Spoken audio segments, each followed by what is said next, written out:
চ্যানেলে নতুন হয়ে থাকলে চ্যানেলটা অবশ্যই সাবস্ক্রাইব করে দিও আর পাশে থাকা বেল আইকনটা প্রেস করে দিও যাতে আমার ভিডিও সবার আগে তোমার কাছে পৌঁছে যায়। তো আজকে আমি চলে এসেছি আলু দিয়ে মাটনের পাতলা ঝোল নিয়ে। তো চলো দেখে নেওয়া যাক।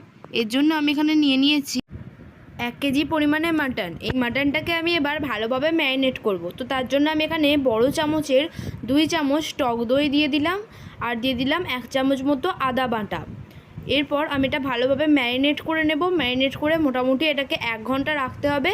তার ফলে কিন্তু মাংসটা অনেকটাই নরম হয়ে যাবে। এই যে দেখো এইভাবে ম্যারিনেট করে নিচ্ছে, এটাকে আমি 1 ঘন্টা রেখে দেব। এরপর আমি নিয়ে নিয়েছি একটা বড় মতন প্রেসার কুকার, তাতে আমি দিয়ে দিয়েছি বেশ কিছুটা পরিমাণে সরষের তেল। এবার সরষের তেলে আমি ফোড়ন হিসেবে দিয়ে দিলাম 2টো এলাচ, 2টো লবঙ্গ আর কয়েক টুকরো দারচিনি। এটাকে আমি তেলে ভেজে নেব যতক্ষণ না পর্যন্ত এটা থেকে একটা সুন্দর গন্ধ আসে। এই যে দেখো মোটামুটি 1 থেকে 2 মিনিটের মধ্যেই সুন্দর একটা গন্ধ ছাড়বে। তো তখন আমি দিয়ে দেব রসুন কুচি আর দিয়ে দেব লম্বা লম্বা করে আগে থেকে কেটে রাখা পেঁয়াজ, লম্বা লম্বা পাতলা করে একদম পাতলা করে কেটে রাখা পেঁয়াজ। এরপর এটাকে আমি ভেজে নেব যতক্ষণ না পেঁয়াজটা হালকা লাল কালার হয়ে আসছে।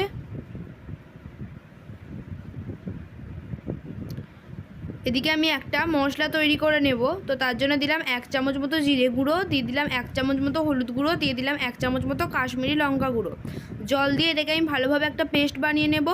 এটা কিন্তু একটা সিক্রেট মশলা, যার ফলে কিন্তু মাটনটা খেতে অনেকটাই সুস্বাদু হবে এবং মাটনের রঙটাও কিন্তু অনেকটা ভালো আসবে।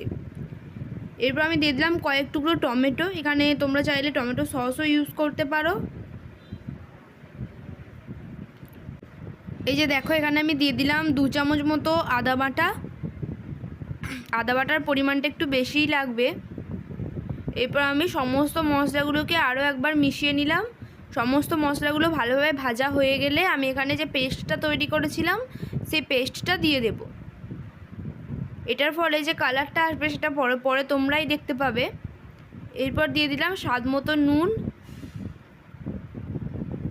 এটাকে এরপর আমাদের ভালোভাবে কষাতে হবে বেশ কিছুক্ষণ ধরে। দেখো একটা খুব সুন্দর কালার কিন্তু এসেছে এখনই। এরপর আমি যে ম্যারিনেট করে রেখেছিলাম মাটনটা 1 ঘন্টা পর সেটা আমি দিয়ে দিচ্ছি প্রেসার কুকারে।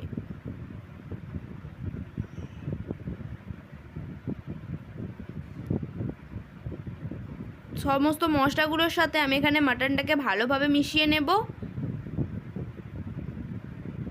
মাটনটা এইভাবেই রান্না করতে হবে।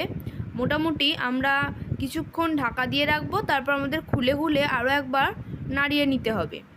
কয়েক টুকরো আমি চিনি দিয়ে দিলাম এখানে।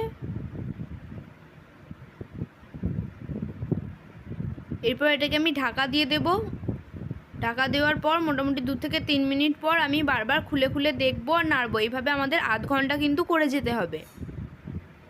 এই যে দেখো 2 মিনিট পর ঢাকা খুলে নেড়েছি, আবার আমি ঢাকা দিয়ে দেবো। ঠিক একইভাবে আবারও 2 মিনিট পর আমি এইভাবে খুলে আর একবার ভালোভাবে দেখে নেব। যতক্ষণ না মাংসটা সেদ্ধ হচ্ছে ততক্ষণ কিন্তু এটা করে যেতে হবে। এরপর আমি ভেজে রেখেছিলাম আলুগুলো, সেই আলুগুলো আমি দিয়ে দিলাম। মাটনে তো একটু আলু দিতেই হয়।